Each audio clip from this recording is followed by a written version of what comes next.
šalyse, kurios biški daugiau ten kažkur jau pažengusios. Sakau, jau net nebėra nuostabu, nes yra mokslinių tyrimų ir visko pridaryta, kur rodo tiesiog koks maistingas ir vertingas odai yra mūsų mėnesinių kraujas, todėl kad iš ten nėra tiesiog kraujas kaip iš piršto, kad pasileistum.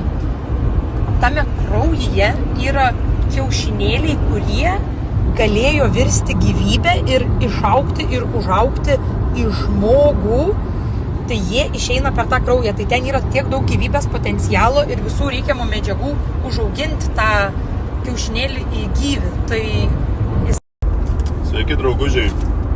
Tokį greitą biznio planą čia sugalvojau, tai ieškau visų pirma žmonių, kurie nori investuoti į mano idėją.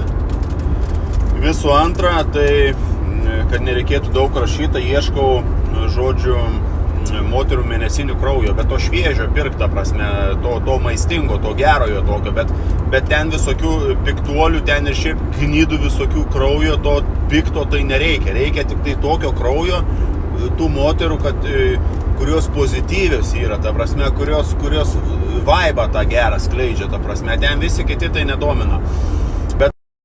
Ir šiaip mergos, žinokit, su savo ilgą nosimų, žodžiu, biški dvigubus standartus tokius. Vat savo mėnesinių kraujų tai zaibys macavoti, supranti, veidą ten ir viską. Nesgi daug, supranti, maistinių medžiagų yra. Bet kaip vyras su eigos metu nori, supranti, ant veido baigti, jau šlykštų. Taigi irgi, supranti, potencialo, kaip sakyt, turi visi šitie dalykai. Kaip čia dabar yra, kaip čia šitą dabar dalyką suprast,